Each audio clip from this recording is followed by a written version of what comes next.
গোলাপ শুভেচ্ছা। নারায়ে তাকবীর। আমার ভাইয়েরা একটু চিৎকার মেরে বলুন আলহামদুলিল্লাহ। আমাদের প্রধান অতিথি চলে এসেছেন, এটা শুকরিয়ার ব্যাপার কি ব্যাপার না? আল্লাহ তাআলা আমাদেরকে নিয়ামত দিয়েছেন, আজকে এই এলাকাটা ধন্য হবে। আল্লামা আজাদী সাহেব দামাত বরকাতুহুম চলে এসেছেন, ইনশাআল্লাহ গুরুত্বপূর্ণ আলোচনা হবে, এটা একটা নিয়ামত। একটু চিৎকার মেরে বলুন আলহামদুলিল্লাহ। আমার ভাইয়েরা কষ্ট হচ্ছে আপনাদের? আমি আর অল্প সময়, বুঝতেই তো পারছেন, কারেন্টের লাইট যেখানে চলে আসে, বাল্ব যেখানে আসে, সেখানে মোমবাতির কোনো পাওয়ার আসেনি। জোরে গন, বুঝে নেন, কারেন্টের বাল্ব চলে আসছে, এখন আর মোমবাতির কোনো পাওয়ার থাকবে না। বুঝতেই পারছেন এটা নিভু নিভু প্রায় হঠাৎ নিভে যাবে। তো একটু সময় আপনারা ধৈর্য ধারণ করে একটু কথাবার্তা শুনুন। শুনতে রাজি আছেন ইনশাআল্লাহ? আমার হার আল্লাহ নবী বিশ্ব নবী আলাইহিস সালাতু ওয়াস সালাম এমন একজন পয়গম্বর, যেই পয়গম্বরকে আল্লাহ এত দামি বানাইছেন, যার ব্যাপারে বলা হয় ওয়ামা আরসালনাকা ইল্লা রাহমাতাল লিল আলামিন। আমি পয়গম্বরকে দুনিয়ার জমিনের মধ্যে तमाम আলমের জন্য রহমত হিসেবে পাঠাইলাম। শুধুমাত্র একটা জগতের জন্য নবীকে রহমত নন, তিনি আলমে আরওয়াহের জন্য রহমত, তিনি আলমে আরহামের জন্য নবীকে রহমত, যিনি আলমে দুনিয়ার জন্য যিনি রহমত, যিনি আলমে বরজখের জন্য রহমত, যিনি আলমে আখিরাতের জন্য রহমত, तमाम আলমের জন্য যেই নবীজিকে আমি রহমত হিসেবে পাঠাইলাম, ওই নবীজিকে আরো আমি কিছু নিয়ামত দান করেছি। ওয়ামা আনতা বিনিয়ামাতি রাব্বিকা বিমাজনুন। আল্লাহ রাব্বুল আলামিন এত নিয়ামত আল্লাহর নবীকে দান করেছেন। কাল হাসরের ময়দানে মানুষগুলো যখন গরমে উত্তপ্ত হয়ে যাবে, নিচের দিকে যখন তামা গরমাক্ত তামার মধ্যে যখন মানুষগুলো দাঁড়িয়ে থাকবে, নিজের ঘামের মধ্যে যখন মানুষগুলো সাঁতার কাটতে থাকবে, এই সময় মানুষ পানি পানি বলে হাহাকার করতে থাকবে। ওই সময় কারো কাছে পানি থাকবে না, ওই সময় শুধুমাত্র পানি থাকবে বিশ্ব পয়গম্বরের কাছে। জুড়ে বলুন কথা ঠিক কিনা? আল্লাহ তাআলা নবীকে ডাক দিয়া বলেন, ওগো পয়গম্বর, মক্কার কাফির মুশরিকরা আপনাকে বলে পাগল।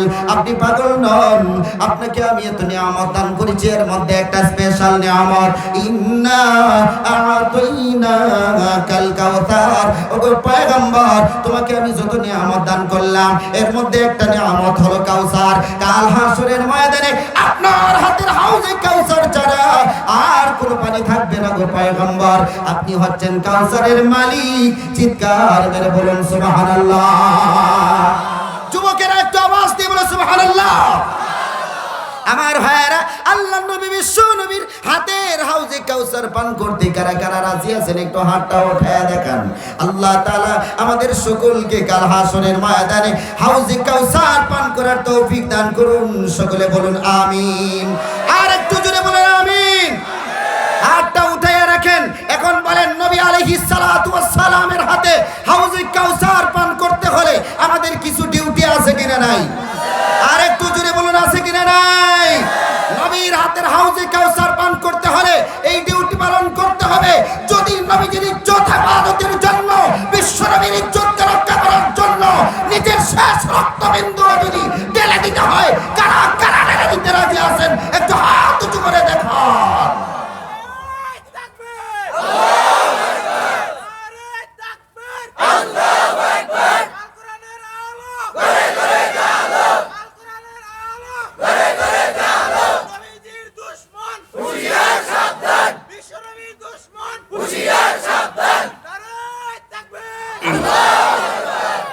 আমার ভাইয়েরা, হাত টানবেন, কষ্ট দিলাম, বেয়াদবি মাফ করবেন। আল্লাহ নবী বিশ্ব নবীর জন্য মাঝে মাঝে হাত নয়, গোটা শরীরটাকে গরম করতে হয়। কথা ঠিক কিনা?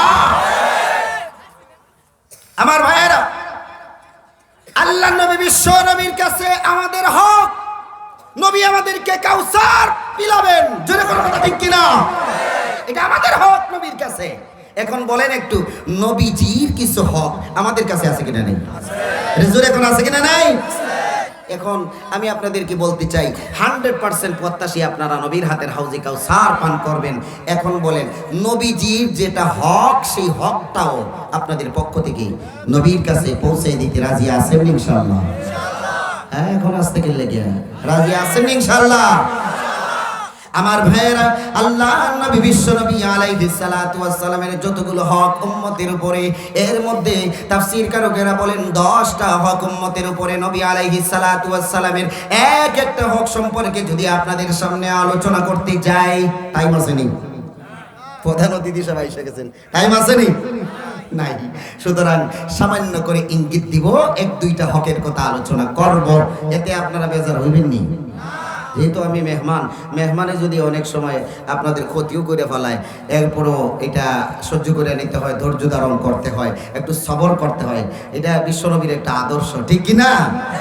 আমার কণ্ঠ তেমন সুমধুর কণ্ঠ নয়, এটা তো আপনারা বুঝতেই পারছেন।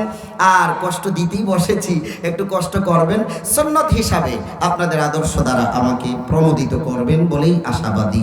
ইনশাআল্লাহ কেউ উঠাউঠি করবেন না। যারা আশপাশে আছেন মেহেরবানি করে মাহফিলে এসে বসে পড়ুন, সাহাবায়ে কেরামের জামাতের সাথে আপনারা একত্রিত হয়ে যান। ইনশাআল্লাহ কাল হাশরের ময়দানে সাহাবায়ে কেরামের সাথেই আপনারা জান্নাতি হবেন বলে আশাবাদী। কথা ঠিক কি না? আমার ভাইয়েরা, আল্লাহর নবী বিশ্ব নবী আলাইহিস সালাতু ওয়াস সালাম তার উম্মতের কাছে যে হকগুলো ওনার পাওনা, উম্মতির উপরে নবীজির যতগুলো হক আছে, এর মধ্যে 1 নাম্বার হক হলো বিশ্ব নবীর উপরে ঈমান আনতে হবে। আওয়াজ দিয়ে বলুন, কথা ঠিক কি না? নবীর উপরে ঈমান না আনলে নবীর হাতের হাউজে কাউসার পান করা যাবে? জোরে কোন, আর একটু জোরে বলেন। ঈমান নাই, সে কি নবীর হাতের হাউজে কাউসার পান করতে পারবে? এখন আপনারা বলেন, বাংলাদেশের বুকে কিছু একটা গ্রুপ আছে যেটার নাম কাদিয়ানি গ্রুপ, আপনারা শুনেছেন এটার নাম? শুনছেন নি? এরা কি আমাদের নবীকে নবী মানে? আমাদের নবীর উপরে ঈমান আছে? সুতরাং এরা কি হাউজে কাউসার পান করতে পারবে? আর একটু আওয়াজ দিয়ে বলুন, পারবে? আমি সুস্পষ্ট ভাষায় ঘোষণা করতে চাই, হে কাদিয়ানীদের দোসরেরা, আজকে মানিকপুরের সেই ঐতিহাসিক ইসলামী মহাসম্মেলনের দিকে তাকাও, এখানে নবীর আশিকেরা আছে। খবরদার, এই মানিকপুর নয়, বাংলার বুকে যেই জায়গায় নবীজির প্রকৃত আশিকের রাসূলরা আছে, তাদের সামনে কখনো কাদিয়ানী জামাতদেরকে ঢুকতে দেওয়া হবে না। আওয়াজ দিয়ে বলুন, কথা ঠিক কিনা? হুঁশিয়ার থাকতে হবে, কাদিয়ানীরা কখনো মুসলমান হতে পারে না। তারা আমার নবীকে শ্রেষ্ঠ নবী মানে না, তারা আমার নবীকে শ্রেষ্ঠ নবী মানে না, তারা মির্জা গোলাম আহমদ কাদিয়ানীকে নবী মানে। সুতরাং তারা মুসলমান হবে দূরের কথা, তারা ইমানদার হবে দূরের কথা, এদের পরিচয় অন্য কোনো ধর্মেরও বলা যায় না। দূরে কোনো কথা ঠিক কিনা? হিন্দু ধর্ম, এরা তো সুস্পষ্ট, এরা হিন্দু, এরা জাহান্নামী। খ্রিস্টান যারা, এদেরকেও আমরা বলি 3 খোদার পূজা করে, এরাও জাহান্নামী। কোরআনুল কারীম এর সাক্ষ্য প্রদান করছে, ঘোষণা করছে।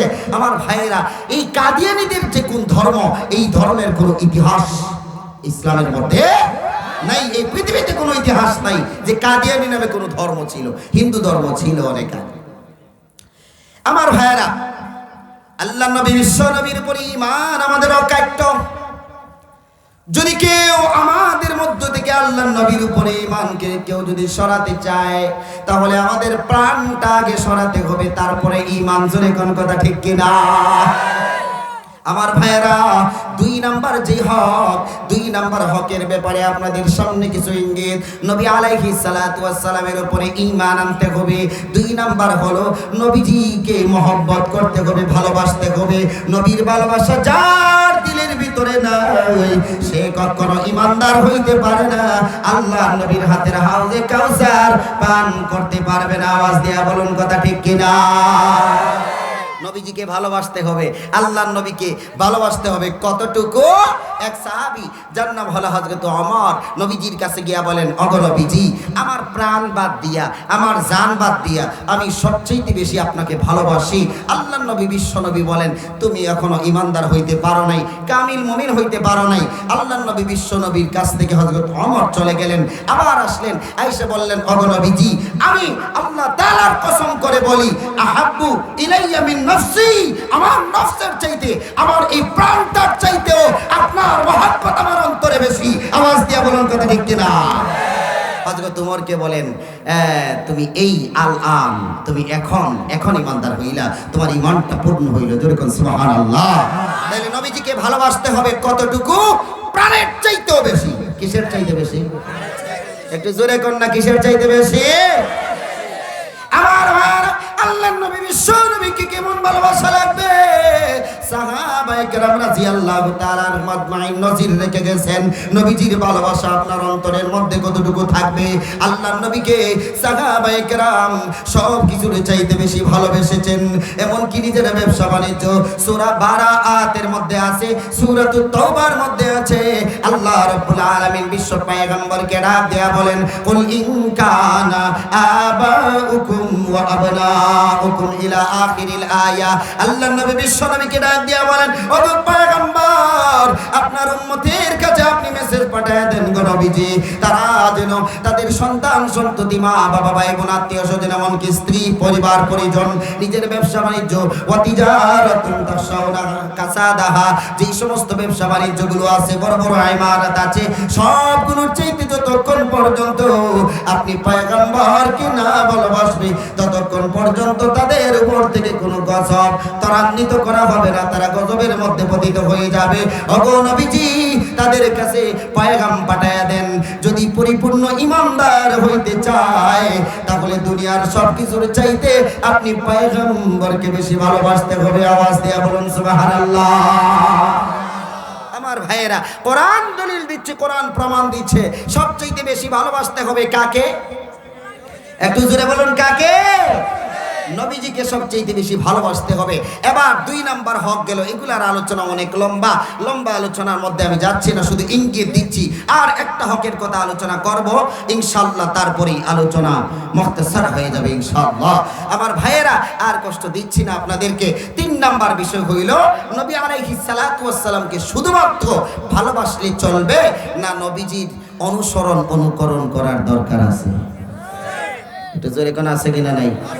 আর একটু জোরে কোন আছে কিনা নাই এখন যদি বলেন নবীজি আপনাকে আমি প্রাণের চাইতে বেশি ভালোবাসি আপনার মহব্বত আমার অন্তরের মধ্যে বেশি ওগো পয়গম্বর আমার এই দুনিয়াতে আপনার চাইতে মহব্বতের আর কোনো মানুষ নাই আপনাকেই আমি সবচাইতে বেশি ভালোবাসি বলে যদি আপনার জীবনটাকে শেষ করে দেন তারপরেও কিন্তু আল্লাহর নবীর কাছে আপনি প্রিয় হতে পারবেন না আল্লাহর নবীর সাথে আপনি জান্নাতি হতে পারবেন না যতক্ষণ পর্যন্ত আল্লাহর নবী বিশ্ব নবীর অনুকরণ আপনার মধ্যে না আসছে জোরে কোন কথা ঠিক কিনা আল্লাহর নবী বিশ্ব নবী ডাক দিয়া বলেন উম্মতেরা শোনো যদি আমি পয়গম্বর আলাইহিস সালাতু ওয়াস সালামকে ভালোবেসে থাকো তাহলে তোমার মধ্যে এক নাম্বার একটা কাজ তোমাকে করতে হবে মান আহাব্বা সুন্নতি ফাকাদ আহাব্বানি ওয়া মান আহাব্বানি কানা মাই ফিল জান্নাহ আওয়াজ দিয়া বলুন সুবহানাল্লাহ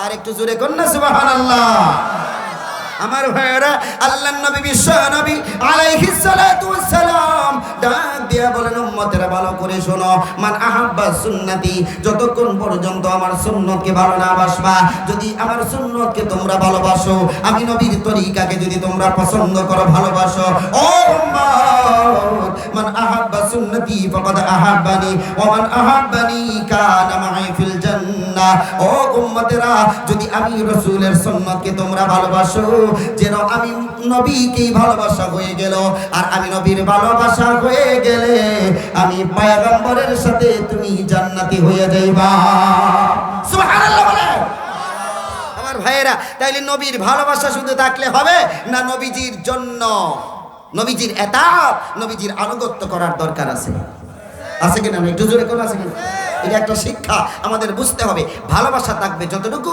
ততটুকু পরিমাণ আপনার মধ্যে এতাত অনুকরণ থাকতে হবে নবী আলাইহিস সালাতু ওয়াস সালাম প্রত্যেকটা কাজ যেইভাবে যেই পদ্ধতিতে করেছেন সেই পন্থায় সেই তরিকায় আমাদেরকে সবগুলো কাজ সম্পন্ন করতে হবে রাজি আছেন ইনশাআল্লাহ সবাই রাজি আছে মাশাআল্লাহ তাহলে তো আমাদের আজকের এই মাহফিল সফলতার দ্বার প্রান্তে আলহামদুলিল্লাহ বলেন যদি নবীর তরিকা আমার মধ্যে এসে যায় আপনার মধ্যে এসে যায় সফলতার দ্বার প্রান্তে আমরা চলে যাব ইনশাআল্লাহ আমার ভাইয়েরা আল্লাহর নবী বিশ্ব নবীকে ভালোবাসতে হবে শুধুমাত্র ভালোবাসি বলে করে থাকলে চলবে না মাঝে মধ্যে নবীর ভালোবাসায় নিজের প্রাণটাকেও যদি কোরবান করতে হয় তারপরেও বিশ্ব নবীর ভালোবাসা প্রমাণ করার জন্য নিজের প্রাণটাকে বিলিয়ে দিতে হবে জোরে কোন কথা ঠিক কিনা খবরদার আপনারা কিন্তু রিকশাওয়ালার বউয়ের মতো ভালোবাসেন না এক রিকশাওয়ালার বউ তার স্বামীকে খুব বেশি ভালোবাসতো। খাবার দাবারের সময় কয়, স্বামী গো আমি কিন্তু আপনাকে খুব বেশি ভালোবাসি। গোসলের সময় যাবে, স্বামী গোসলে যাবে, তখনও বলে দিচ্ছে মেসেজ, আমি আপনাকে ভালোবাসি। ঘুমাতে যাবে, ভালোবাসি। ঘুম থেকে উঠছে, ভালোবাসি। এক কথায় দিনে অন্তত 40-50 বার ভালোবাসার কথা না বললে তার বউয়ের পেটের ভাত হজম হয় না, এমন ভালোবাসি। হঠাৎ একদিন, আপনারা কি বলেন, এইরকম ভালোবাসা যদি কোনো স্ত্রীর মধ্যে থাকে, এই স্বামীর জন্য তো ঘরটাই জান্নাত, কথা ঠিক কিনা? থাকতো, এটা তো দরকার থাকে না। কিন্তু দেখেন আসলে এই ভালোবাসার মর্মটা কি, তার কাছেই তো বুঝবেন। কারণ সাহিবুল বাইত বিমা আদরা ফিহি, ঘরওয়ালাই জানে ঘরের মধ্যে কি আছে, কথা ঠিক কিনা? ঘরওয়ালা ছাড়া জানবে না। রিকশাওয়ালা তার বউয়ের প্রশংসায় পঞ্চমক, চতুর্দিকে প্রশংসা করে বেড়ায়, আমার মতো কপাল্লা বউ কয়জনে পায়। রাস্তার মধ্যে বের হইছে, গাড়ি চালাইতেছে, রিক্সা চালাইতেছে, হঠাৎ করে একটা ট্রাকের সাথে ধাক্কা লাগে একবারে রিক্সাটা চুরমাচুর হয়ে গেছে, ভেঙে গেছে। রিক্সা ভাঙছে, এখন কি বলেন, ড্রাইভারেরও ক্ষতি কিছু হয়েছে কি হয়েছে না? আর একটু জোরে বলেন, হয়েছে কি হয়েছে না? একবারে পা ভেঙ্গা, অবস্থা খারাপ, রক্তাক্ত অবস্থায় স্বামী বেচারা ঘরের মধ্যে ফিরছে। ঘরের মধ্যে আসার পরে স্বামী বেচারা ঘরের মধ্যে আসার পরে ডাক দিল, আমার প্রাণ প্রিয় স্ত্রী, কোথায় তুমি? বেরিয়ে আসো, আমার গাড়ি অ্যাক্সিডেন্ট হয়েছে। এবার বউটা বাহিরে আইসা কয়, স্বামী গো আপনার যা তা অবস্থা হয়েছে, আপনার অবস্থা দেখে আমি অবশ্যই কষ্ট পাচ্ছি, তবে আপনার কাছে যেই কথাটা সারা দিন বলা হয়নি সেই কথাটা একবার আমি বলে ফেলি, যেই কথাটা বলার জন্য আমি এত পাগলপাড়া হয়ে আছি। স্বামী গো আমি কিন্তু আপনাকে খুব বেশি ভালোবাসি। আচ্ছা কন্ত দিকে এবার আপনারা এই বাক্যটা শোনার পরে একটা কমেন্ট করেন, মন্তব্য করেন। এখন রক্তাক্ত অবস্থায় স্বামী বেচারা ঘরের মধ্যে ফিরেছে, এখন কি ভালোবাসি বলার টাইম? জোরে কর না। এখন কি করার টাইম? ভালোবাসা প্রমাণ করার টাইম। ভালোবাসা কি করার টাইম? প্রমাণ করার টাইম। তুই যে আমারে ভালোবাসস, তুই কয় নম্বরের প্রেমিকা, এখনই তো প্রমাণ হবে। আমি রক্তাক্ত অবস্থায় ঘরের মধ্যে ফিরেছি, তুই যদি আমাকে ভালোই বাসতি তাহলে তো আমার রক্তগুলোকে পরিষ্কার করতি, ব্যান্ডেজ লাগাইতি, এরপরে স্যাভলন এইগুলা যেগুলো আছে, ঔষধপাতি যেগুলো আছে এগুলার ব্যবস্থা করতি। একটু আওয়াজ দিয়ে বলুন, কথা ঠিক নেই? এটা ভালোবাসার লক্ষণ না? প্রকৃত ভালোবাসার লক্ষণ এটা। রক্তাক্ত অবস্থায় স্বামী ফিরেছে ঘরে, ওই রক্তাক্ত স্বামী বেচারাকে কিভাবে সুস্থ করে গড়ে তোলা যায় সেই প্রচেষ্টা করার নামেই তো ভালোবাসা। তোলে কোন কথা ঠিক কিনা? আমার ভাইয়েরা, রিক্সাওয়ালা জান তো যায় যায় অবস্থা, মানে মরে যাচ্ছে প্রায় মর্মান্তিক অবস্থায়, এই ঘরের মধ্যে ফিরেছে। এরপরে ওই রিক্সাওয়ালার খুব রাগ ধরছে, কি এই বাটপার মহিলা, বাটপার প্রেমিকা, তোর মতো বাটপার প্রেমিকা তো আর দুনিয়ার জমিনের মধ্যে দেখি নাই। আমি রক্তাক্ত অবস্থায় ঘরের মধ্যে এসেছি, এখন আমার সেবা শুশ্রূষা করবি, এই কাজ না কইরা তুই আমাকে বলতেছিস ভালোবাসিস। তোর ভালোবাসা কি? এটা খাঁটিয়া ভেজাল, এটা বুঝতে পেরেছি। আর দুটা দিতে পারবি না। হাতটাকে উঁচু করে কয়েক মন ওজনের একটা থাপ্পড় দিয়ে ওই স্ত্রীকে ঘর থেকে বের করে দিল। যা তোরে 3 তালাক, তোর মানে 20 তালাক। এরকম কিছু পাগলা আছে কিনা? নাই? হ্যাঁ, 14 গোষ্ঠীর দিয়া দেয়, রিক্সাওয়ালা দিয়ে দিছে রাগে। এখন বলেন তো দেখি, ওই বউটা এত ভালোবাসার পরেও থাপ্পড় গাইলো কেন? খাঁটি ভালোবাসা না থাকার কারণে। কি না থাকার কারণে? আমার ভাইয়েরা বুঝতে হবে, শুধুমাত্র ভালোবাসি ভালোবাসি বললেই ভালোবাসা হয়ে যায় না। প্রকৃত আশিক হওয়া যায় না, প্রকৃত প্রেমিক হওয়া যায় না। যদি প্রকৃত প্রেমিক হও, বিশ্বনবীর সাহাবায়ে কেরাম রক্তাক্ত অবস্থায় উহুদের ময়দান থেকে ফিরেছেন। আল্লাহর নবী বিশ্বনবীর সাহাবায়ে কেরাম বদরের মধ্যে জীবন দিয়েছেন। নবী আলাইহিস সালাতু ওয়াস সালামের সাহাবায়ে কেরামের পথ ধরে যেই সমস্ত উলামায়ে হক ময়দানে ঝাঁপিয়ে পড়েছিলেন, তারাও রক্তাক্ত অবস্থায় করে ফিরেছেন। তারা নিজের জানটাকে বিলিয়ে দিয়েছেন। আজও যারা ভালোবাসি বলে আল্লাহর নবী বিশ্বনবীর কাছে আশিক হিসেবে পেশ করতে চায়, তাদের কাছে মুক্ত মেসেজ, তুমি যদি প্রকৃত প্রেমিক হও তাহলে বিশ্বনবীর যে সমস্ত অনুসারীরা আজ রক্তাক্ত, ফিলিস্তিনের মুসলমানেরা আজ রক্তাক্ত, কাশ্মীরের মুসলমানেরা আজ রক্তাক্ত, মুসলমানদের রক্ত আগে, রক্তের প্রতিশোধ দাও, তারপরে তুমি নিজেকে আশিক বলে দাবি করো। আওয়াজ দিয়ে বলুন, কথা ঠিক কিনা? আমার ভাইয়েরা, কষ্ট পাচ্ছেন আপনারা? কথাটা অযৌক্তিক হইলে আমাকে রিপ্লাই দেন। আমার ভাইয়েরা, আমরা কিভাবে ভালোবাসবো? যদি ভালোবাসা প্রমাণ করার জন্য আমাদের জীবনটাও দিতে হয়, দিতে রাজি আছেন ইনশাআল্লাহ? কারা কারা রাজি আছেন একটু হাতটা মুষ্টি করে তুলেন, মুষ্টি করে হাত এইভাবে না, এইভাবে কি করবেন আপনি, এইভাবে ধরেন, এইভাবে একটু বলেন নারায়ে তাকবীর, দিন ইসলাম, দিন ইসলাম, আল কোরআনের আলো ঘরে ঘরে জালো, আল হাদিসের আলো ঘরে ঘরে জালো, নারায়ে তাকবীর। আর ভাইরা, আল্লাহর নবী বিশ্ব নবী আলাইহিস সালাতু ওয়াস সালামের প্রকৃত আশিক যদি আপনি হতে চান, সাহাবায়ে কেরাম রাদিয়াল্লাহু তাআলা আনহুম আজমাইন যেভাবে নবীজির ইজ্জত রক্ষা করার জন্য, নবীজির দ্বীনের পতাকাকে উড্ডীন করার জন্য নিজের প্রাণটাকে বিলিয়ে দিয়েছেন, সেইভাবে আমাদেরও যদি নিজের জানমালকে বিলিয়ে দিতে হয়, তারপরেও আমরা বিলিয়ে দিতে প্রস্তুত, ঈমানকে বিক্রি করতে পারবো না। আমার ভাইরা, আল্লাহর নবী বিশ্ব নবী আলাইহিস সালাতু ওয়াস সালামের জন্য সাহাবায়ে কেরাম কতটুকু প্রাণ ভরছিলেন। আল্লাহর নবী বিশ্ব নবী আলাইহিস সালাতু ওয়াস সালাম দুঃখী দরদি মানুষের পাশে দাঁড়িয়েছেন। নবী আলাইহিস সালাতু ওয়াস সালাম সরওয়ারে কায়নাত হওয়ার পরেও, তামাম দুনিয়ার বাদশা হওয়ার পরেও, দুনিয়া এবং আখিরাতের সরদার যিনি, যিনি ইমাম, যিনি নেতা, যার চাইতে বড় কোন নেতা এই দুনিয়া এবং আখিরাতের মধ্যে নাই। আওয়াজ দেয়া বলুন কথা ঠিক কিনা?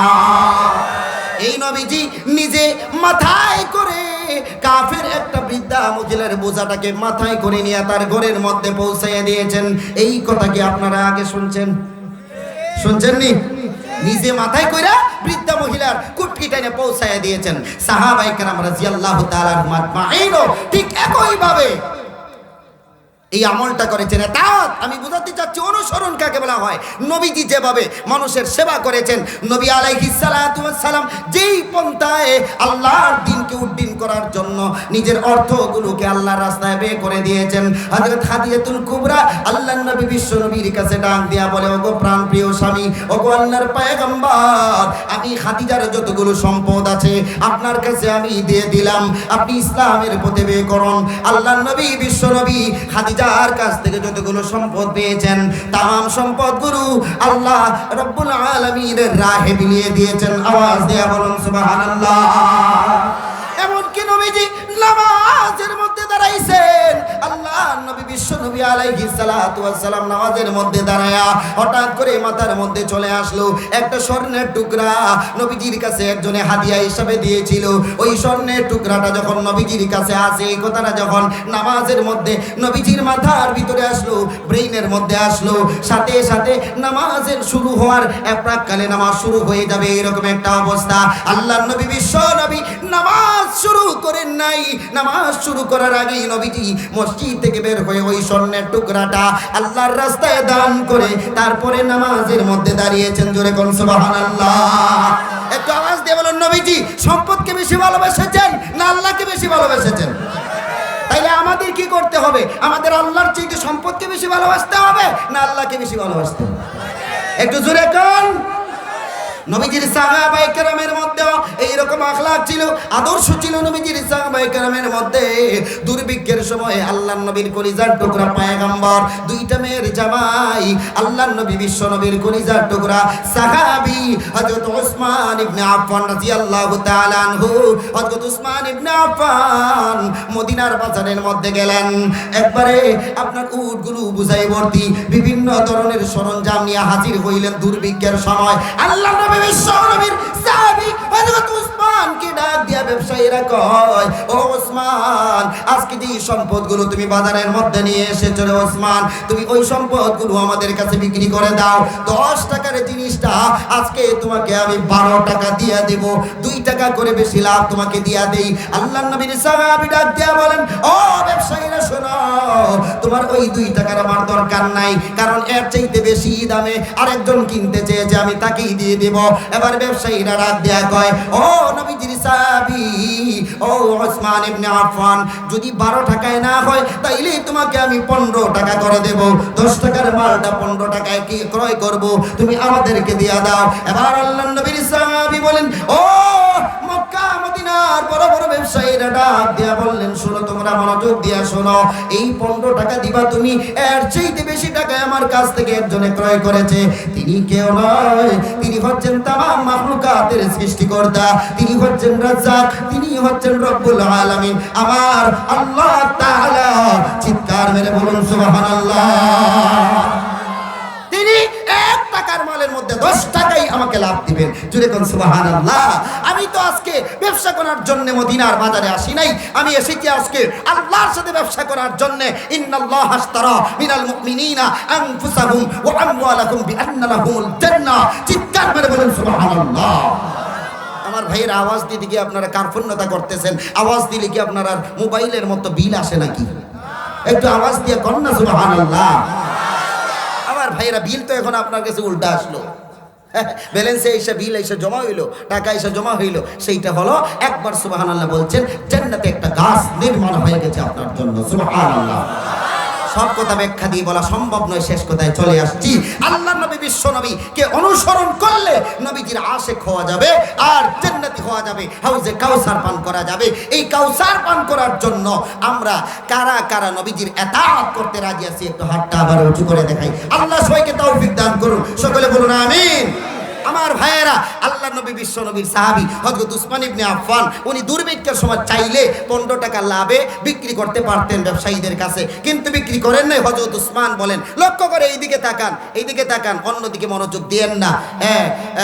মজলিসের মধ্যে, দ্বীনি কোনো মজমার মধ্যে অন্যদিকে তাকানোটাও এটা আদবের খেলাফ, কোরআন হাদিসের সাথে একটা অবমাননা হয়। এই জন্য আমরা কোনো দিকে তাকাবো না। কোরআন সুন্নাহর আলোচনা এটা সরাসরি আমনা সামনা তাকায় শুনতে হবে। আমার ভাইয়েরা, হযরত উসমান ইবনে আফফান রাদিয়াল্লাহু তাআলা আনহু বলেন, আজকের এই মালামালগুলা, আমি এই যে উট ভর্তি বিভিন্ন সামানা নিয়ে আসলাম, এই মালামালগুলা বিক্রি করার জন্য আসি নাই, এইটা মক্কার দুর্ভিক্ষে পতিত এই সমস্ত মুসলমানদেরকে দান করার জন্য এসেছি। যাও, এইগুলা বন্টন করে দাও। আমি উসমানের এই দুনিয়াতে ধনী হওয়ার কোনো দরকার নাই। আল্লাহর নবীর সাহাবায়ে কেরাম, নবীজির উম্মত বুকা মরবে, তারা ক্ষুধার্ত অবস্থায় থাকবে, আর আমি উসমান এখানে ব্যবসা করব, হতে পারে না।